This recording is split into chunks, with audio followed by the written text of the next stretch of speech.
To remain updated with the latest business news, click on the bell icon. Hello and welcome to Business Today. I'm Siddharth Zarabi and you're watching our special show on the economic survey for the current financial year that was tabled in Parliament by Finance Minister Nirmala Sitharaman. The big headline in the survey is a growth projection of between 8 to 8.5% for the next financial year. And joining me to discuss the economic survey and what to expect in the budget in a few hours from now is a stellar panel. Rahul Bajoria, MD and Chief India Economist at Barclays, Dr. Aurodeep Nandi, India Economist at Nomura, and Indranil, Chief Economist at Yes Bank. I'm going to begin by coming to you, Rahul, on the latest GDP projections. And the projections make it clear that we will see a slight decline in next year's growth. And if we look at the 3 years, FY21, the revised number is a contraction of 6.6%, FY22, 9.2% at this stage, and a projection of 8 to 8.5%. What does this tell the average man about how the Indian economy is growing? Thanks, Siddharth. So I think the way to read this, series of numbers is basically that India did suffer a very large, shock in its activity, indicators in the pandemic year, which was fiscal year, 2021. And then, we have had, I would say, a reasonable recovery, which was also partly hampered by the fact that, we had the Delta wave, at the very beginning of the financial year. But, the recovery since then has been reasonably strong, and we are roughly at the same place where the economy was before the pandemic. So in that particular context, a projection of 8.5%, although we think it might be a tad optimistic, but still shows that, the economy is back on a path where the economic growth outlook remains reasonably resilient. India will be the fastest growing economy, even if the numbers are a tad on the lower side of that particular range. And we reckon that, this particular year will be the year when you really see, India's manufacturing activity improve. There are some tailwinds to be enjoyed. And from that standpoint, we expect these numbers to be broadly realized. And the message is one of resiliency and some hope, for the larger population, to take away from this particular projection. Indranil, is 8 to 8.5% in line with your own projections? Are there headwinds, for example, oil, that could pose a challenge to these numbers? Your views on this? Yeah, 8 definitely is higher than our own numbers that we worked our budget estimates for. Our numbers are more closer to a 7.5%.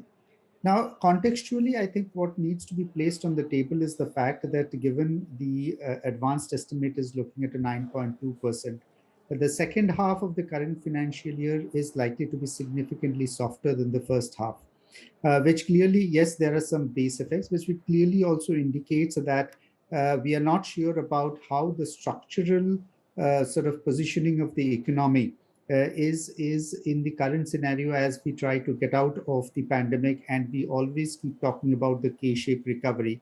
How it is supposed to be supporting a relatively high growth rate of 8.5%. So that possibly makes me a bit skeptical about the 8.5%. But having said that, I think the context is more in terms of how the budget numbers are placed, and to that extent, the nominal GDP growth will also be quite sort of important. And given that the economic survey talked about headwinds so far as inflation pressures and global commodity prices are concerned, my sense is that the overall inflation, especially with respect to the WPI, will be strong, which will provide sort of an upward bias to the nominal GDP, and that is likely to help the revenue numbers. Revenue numbers have been a clear positive, the point that you make, Indranil, but I want to come to you, Aurodeep.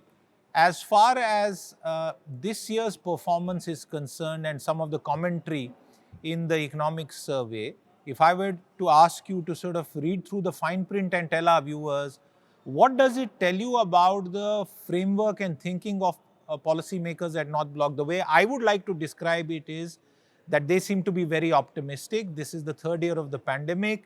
The language seems to have far more optimism than we heard even outside the survey several months back. Yeah, so I think there are a couple of aspects, right? One is the point you're talking of, which is on on growth, right? And again, I think just like my other co-panelists, we have a slightly lower version of growth. Our expectation is 8.7% in FY22 and 7.8% in FY23.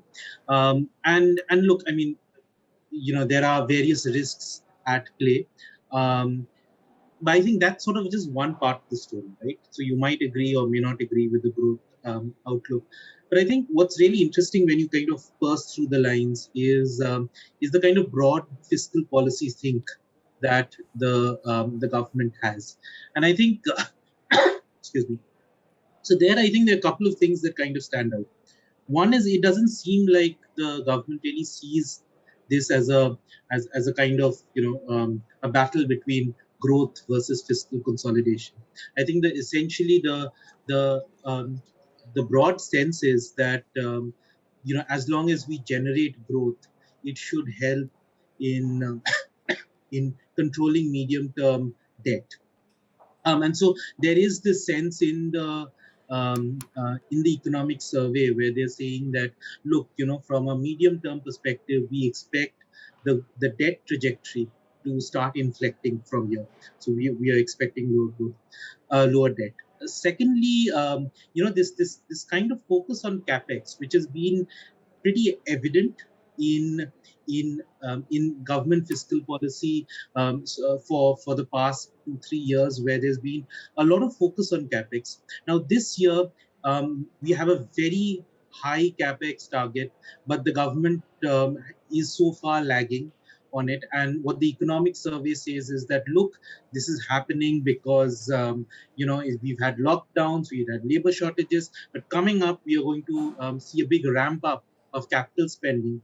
And so, there is that focus on capex, which I think is very important for the budget tomorrow, because, if that really translates into similarly high capex growth. But the other very interesting thing is this whole barbell strategy, which they spoke of, right? Which sort of said that, look, we expanded the safety net for the most vulnerable.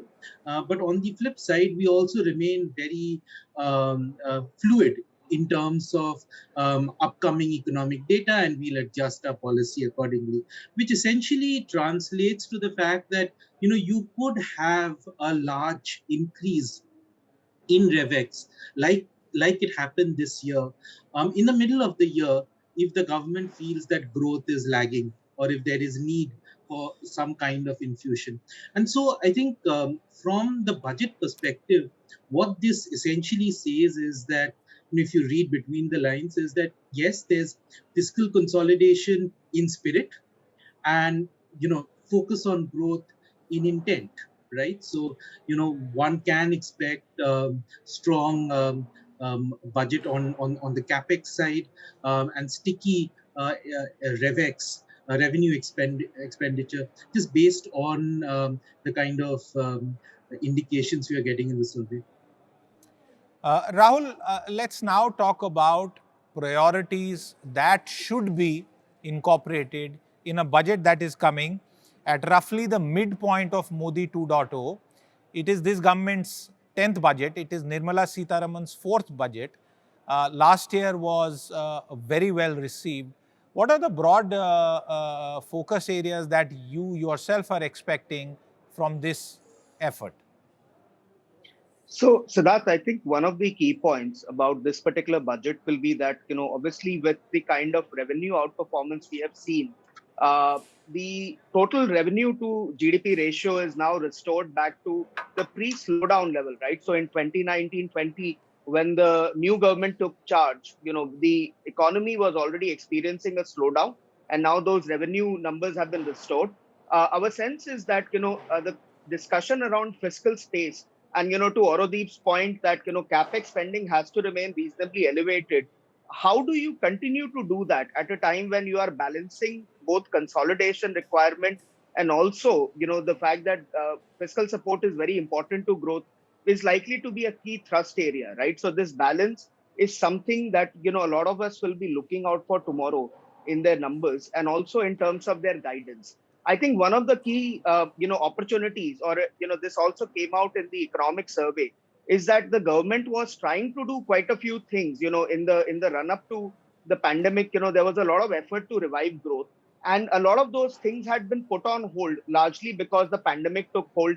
And so, now the government seems to be coming to a point where the mind space and the bandwidth to execute on some of these things is increasing. And even today we had one more announcement of a potential privatization of a particular state run company coming through. So I think that probably is something that I'll personally be looking out for, is that how much of an emphasis is there on moving to a post-COVID environment where fiscal priorities will be not just to support growth, but also provide some consolidation pressure. This is a good point about consolidation. Indranil, how big a consolidation should there be? Should there be one? Or is it time for the government to be cautious, at least till the middle of the next financial year, and see how things are going? Because the third wave hopefully seems to be receding and we are vaccinated and therefore out of the woods to a large extent. To put it in perspective, I think the fiscal response of India has been quite different from what has been in the rest of the world. Rest of the world, there was a clear strategy to boost fiscal along with the boost that was provided through the monetary policy. In India, the bulwark in terms of the pandemic support was more in terms of the monetary policy easing rather than the fiscal policy. Now, fiscal policy therefore clearly played on the perspective of the reforms measures and an expectation that capital investments, private investments will actually pick up. Now, that has not happened. That has not happened simply because the consumption is lagging. Consumption is lagging because of some structural issues in the Indian economy, which are likely to have even widened due to the pandemic, which is clearly income inequalities, a significant number of people possibly having slipped below the poverty line compared to the pre-pandemic levels. So some of these issues remain contextual if the government, through its fiscal policy, needs to provide the impetus to growth in an atmosphere where high inflation pressures and unwind of monetary easiness in the US and some of the other economies could actually force the hands of the Reserve Bank of India to tighten monetary policy. Therefore, I am not a voter of consolidation at this point in time, even agreeing to the fact that there is a stress in terms of the public debt. But I don't think this is a year of consolidation unless there is a bigger sort of stable platform that emerges for the Indian economy.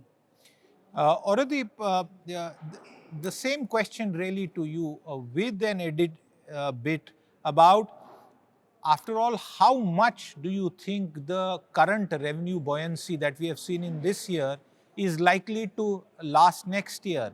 Collections may still be up, but are we going to see continued buoyancy in the form that we have seen this year? So that's a very important point that you make. This kind of stellar growth, part of it could be because there might be something structural that has also shifted. But let's not forget, this is coming at a time when nominal GDP growth has been probably 17 to 18%. Now, compared to that, we expect nominal growth next year to be around 13% or so. So I think there has to be some, sense of sort of realism as far as how much you'll be able to get from taxes, especially in a situation where your nominal growth is lower, your raw material costs are rising quite significantly, so your profits are likely to be also hit. The second aspect also is that unlike FY22, we won't be having the kind of bonanza excise collections from fuel that we've seen this year, because those taxes have been withdrawn. So, again, overall, I think it makes, it would be reasonable for the buoyancy to be decent. So around a unity or so. But probably, the stellar growth rates that we are seeing, we've seen this year, it's likely to moderate from that. Rahul, let's turn to the management of how the fuel excise duties are handled. You've seen a situation where it became a huge issue, but it wasn't election year, of the kind of continuous rise in the base price as well as the higher imposts. Now, we get the logic of the pandemic dip and fuel excise being used to fill coffers. In November, we have seen a reversal to that, a cut. However, we have also parallelly seen that oil marketing companies are not raising prices since then. Crude oil has meanwhile continued to move northwards. This year is a year of 7 elections, of which 5 are happening in March. What does this tell you about the political economy management?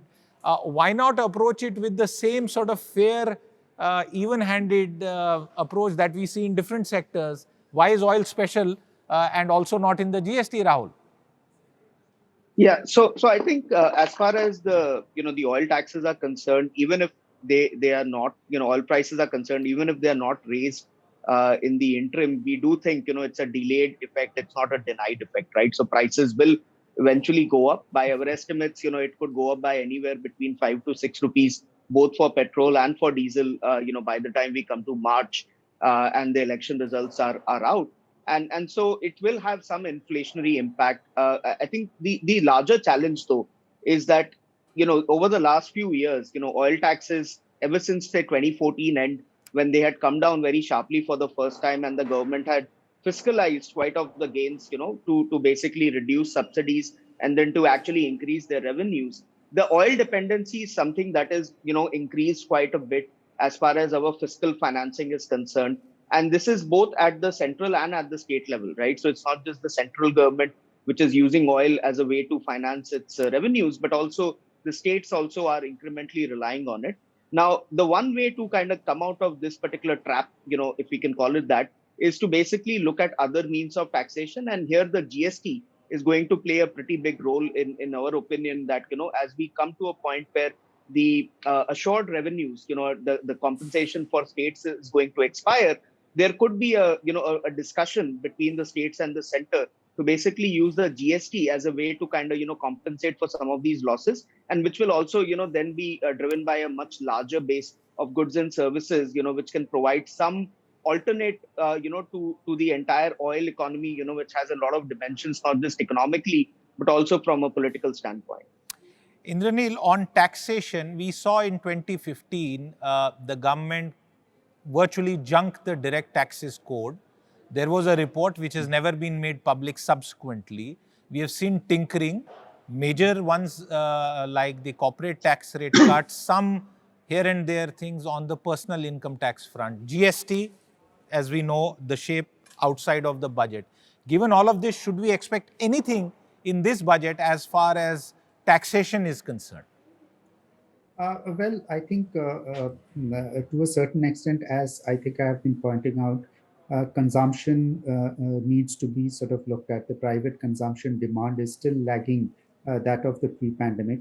Wage growth in the rural segment has been low. People who might have lost their jobs during the peak of the pandemic, some of them, or a significant chunk of them, may have got their jobs back, but at a relatively lower wages. So I think in terms of my own understanding, I think the critical piece that is lacking in the economy is personal consumption, the way it needs to be looked at. And to that extent, the need from the budget perspective is to provide some confidence to the consumers in the economy. That possibly can only be done through the taxes. I don't want to comment on the direct tax code per se, And possibly this is also not the right time to look at the direct tax code, because what we have actually seen is cess as an instrument being used, even though we point towards a very stable tax structure. Cess has been used in a significant way to achieve the redistribution of income in the economy. That might continue. So one way out, if even if it may be relatively unpalatable to people like you and me, is a larger cess on individuals like you and me and in the higher income bracket, to be distributed through lower taxes, or maybe merging of the lowest two tax slabs. And that probably can actually provide some sort of stabilization and impetus to consumer sentiment, and allow consumers to consume in an atmosphere where we have already started seeing deposit rates and lending rates of the banking sector relatively turning, or at least having sort of flowed. My final question on the show tonight, and Aurodeep, I'm coming to you, really for one big idea that you think would be required in the coming fiscal year. The farm laws, for example, were an idea, a broad reform stroke, and we know what has happened to that. Is there something that you yourself are looking forward to? I mean, look, usually whenever budgets come out, we think that there has to be this one big bang idea, budget, etc. But I think it's a far more boring exercise, right? The exercise is one where you need to follow through to all the stuff that you have announced. Okay, So, follow-throughs are very important. Rahul, very quickly, 30 seconds. Is there something that you would think of a big idea, or let it be boring without any nasty surprises? Well, I think, no nasty surprises has to be the necessary condition. But I think in terms of a big idea, further simplification of, the personal income tax regime, I think would be quite welcome, at least as something, that we aspire towards, to making the system much less cluttered and, much less complicated compared to the current regime we are running. Indranil, a final word. I think implementation remains the key. It is good to announce capital projects and various various schemes for capital expenditure, but ultimately needs to realize that capital expenditure has fallen short in terms of run rate so far as we get the data for up to November. So I think implementation strategies would be the key to turn the economy around, and more importantly, to stabilize the economy. Absolutely, and that's, I think, the most important part. A lot has been announced. There are funds that are available, but as several instances have shown us, there are implementation issues, and that's where, beyond that just one day, a lot of work needs to be done by the government and all of its agencies. I'm going to thank all my economists here on the panel tonight, and you, the viewer. Thank you very much for tuning in.